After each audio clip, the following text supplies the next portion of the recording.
வணக்கம் ஃப்ரெண்ட்ஸ். திருச்சி மாவட்டம் மணப்பாறை வட்டம் புத்தானத்தம் கிராமம் அங்கேருந்து பேசுகிறேன். இப்போதைக்கு பஞ்சாயத்து தேர்தல் இல்லைன்னு சொல்லிட்டாங்க. ஆனால் இந்த 5 வருஷத்தில் வந்து பஞ்சாயத்துலேருந்து வந்து இந்த ஏரியாவுக்கு வந்து எதுவுமே மக்களுக்கு கரெக்டாக செயல்படுத்தலை. மக்கள் வந்து ரொம்ப அவதிப்படுறாங்க. இந்த 100 நாள் வாய்ப்பு திட்டத்தில் 150 நாள் சொன்னாங்க. அதெல்லாம் 150 நாளாக ஏன்னா யாருக்குமே கொடுக்குறது கிடையாது, வைக்கிறது கிடையாது. என்ன அது ரொம்ப கஷ்டப்படுறாங்க. ஒவ்வொரு டாப்பிக்கும் அது நிறைவாக இவங்க 5 வருஷத்தில் எதுவுமே இவங்க பண்ணவே கிடையாது. நான் முதல்வர் திட்டத்துலேருந்து சொல்கிறாங்க, வைக்கிறாங்க, போகிறாங்க, எல்லாமே பண்ணுறாங்க. ஆனால் மக்கள் வந்து அவதிப்படுறாங்க தவிர அங்கே பொறுப்பில் இருக்கிறவங்க, வச்சுருவங்க, எம்எல்ஏ அவங்கெல்லாம் நல்லா யூஸ் பண்ணிக்கிறாங்க. என்ன இப்போ புத்தானத்த பஞ்சாயத்தில் தொடங்குறிச்சி டு மணப்பாறை வந்து அலாட் ஆகிருக்கு. அதாவது எப்படின்னா பைபாஸ் வந்து அலாட் ஆகிருக்கு. அந்த பைபாஸில் வந்து பைபாஸ் வந்து போட்டு தோரங்குறிச்சிலேருந்து புத்தானத்தம் இடையப்பட்டி வரைக்கும் போட்டிருக்காங்க. இடையப்பட்டி சரளப்பட்டி வரைக்கும் பைபாஸ் போட்டிருக்காங்க. அந்த பைபாஸில் வந்து லைட்டு கனெக்ஷன் எதுவுமே கிடையாது. அதனால் என் தம்பி உள்பட இப்போ ஆக்சிடென்ட் ஆகி நிற்கிறாங்க. நான் போலீஸ் ஸ்டேஷனில் போய் கேட்டேன். அந்த போலீஸ்காரர் என்ன சொல்கிறாரு, நீ ரோட்டில் நடந்து போகிற அப்படின்னு ஒரு போலீஸ்காரர் கேட்குறாரு. ஒரு சட்ட சீர்குலைக்கிற மாதிரியே அவங்க வந்து எல்லாருமே பண்ணுறாங்க. நான் இருந்து கேட்டேன், லைட்டு போட்டு தானே நீங்கள் வந்து இதே திறக்கணும், நான் ரோட்டில் நடக்கிறது எங்களுக்கு உரிமை இல்லையா அப்படி அந்த போலீஸ்கார்ட்ட கேட்குறேன். அந்த போலீஸ்காரர் நீ ஏற்கனவே ரோட்டில் நடந்து வர்ற அப்படின்னு கேட்குறாரு. இது வந்து தமிழ்நாட்டோட முதலமைச்சருக்கு தெரியுமா தெரியாது.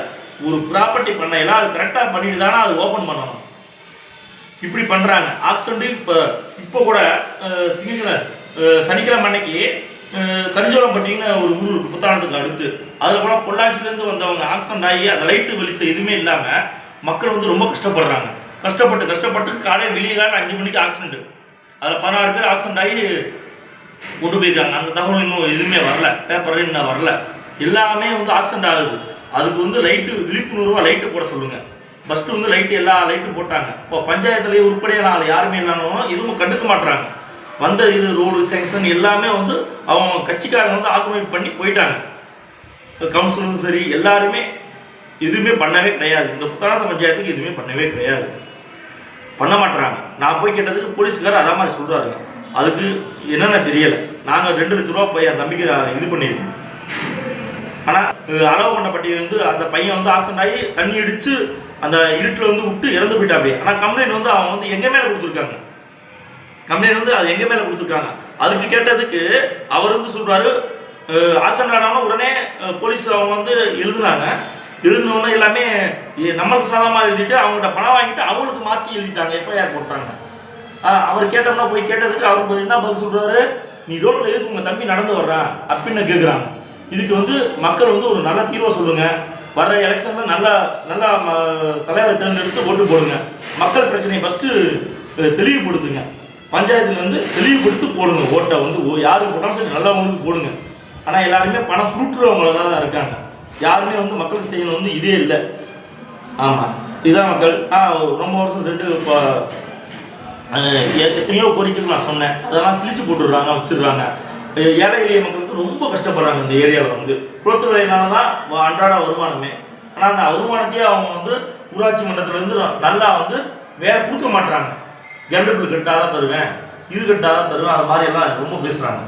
அது ரொம்ப இது பண்ணுறாங்க. தண்ணியே வரமாட்டேங்குது. ஏகப்பட்ட பிரச்சனைகள் நிறையா இருக்குது மக்களே. இது வந்து விழிப்புணர்வோட மக்களுக்கு செலுத்துற சொல்லி தான் இந்த பதிவு நான் போட்டிருக்கேன். ஏன்னா ஏழை எளிய மக்கள் சில பேர் வந்து எதுவுமே வந்து சொல்ல மாட்டாங்க. அந்த போலீஸ்கார்ட்ட நான் கேட்குற பதில் எதுவுமே சொல்லலை. இது பஞ்சாயத்துலேயும் போய் சொல்லுதுன்னு நான் எதுவுமே சொல்ல மாட்டாங்க. அந்த லைட்டு போட்டால் இந்த ஆக்சிடென்ட் தான் நடக்குமா? கிட்டன்ஸில் இந்த ஒரு 3 மாதத்தில் ஒரு 10-20 ஆக்சிடென்ட் ஆயிடுச்சு. ஏழை எளிய மக்கள் எப்படி இது பண்ணுவாங்க சொல்லுங்க பாப்போம். இது ஏதாச்சும் ஒரு நிரந்தர தீர்வு கொண்டு வர மாதிரி கொண்டு வாங்க. ஆமாம், நான் அதான் சொல்கிறேன் மக்களே. இந்த வீடியோ வந்து மக்களுக்காக போடுறேன், அதிகாரிகளுக்கும் போடுறேன். நான் அதிகாரம் வந்து விழிப்புணர்வோட வந்து செயல்படுங்க. அது நல்லது, மக்களுக்கு நல்லது. அதாவது ஒவ்வொரு உசுறு போனாலும் நம்மளோட உசுறு மாதிரி அவங்க நினைக்கணும். நம்ம மட்டும் நல்லா இருந்தால் மட்டும் அவங்க வந்து யோசிக்கக்கூடாது. மக்களுக்கு ஹெல்ப் பண்ணுங்க. ஆமாம், நான் அதாவது சுருக்கமாக சொல்கிறேன். மேலும் இதே மாதிரி ஏதாச்சும் எனக்கு ஒரு பிரச்சனை வந்தால் கண்டிப்பாக இதே மாதிரி நான் வீடியோ போட்டுக்கிட்டே இருப்பேன். நான் வந்து மக்கள் தொண்டன், உங்களில் ஒருவன். நான் வந்து என்னோட இது வந்து நான் யார்கிட்டையும் போய் இது பண்ணலை. மக்களுக்கு செய்யணும் மட்டும் சொல்கிறேன். அவங்களோட செய்கிற வேலையை மட்டும் கரெக்டாக செய்யணும் தான் சொல்கிறேன். நான் வேற ஒன்றும் சொல்லலை. அது ஒரு போலீஸ்காரே என்ன வந்து கேட்குறாரு, ரோட்டில் நீ எதுவும் நடந்து போகிறோன்னு கேட்குறாரு. அதுக்கு பதில் நீங்களே சொல்லுங்கள் சார். மக்களே சொல்லுங்கள் மக்களே.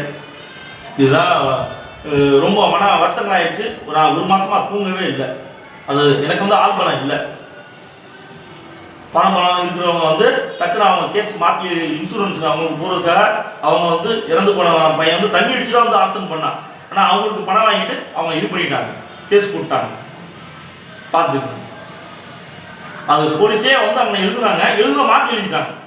அது என்ன செய்யறது நீங்களே சொல்லுங்கள் சார். இது மாதிரி தவறுகள் வந்து நிறையா நடந்தது. அது விழிப்புணர்வு எல்லாமே பண்ணி கொடுங்க மக்களுக்கு. மக்கள் வந்து கஷ்டத்தில் தான் வந்து சொல்கிறாங்க எல்லாருமே. அந்த இது வந்து மனதை புரிஞ்சுக்கிட்டு எல்லாமே செயல்படுத்துங்க.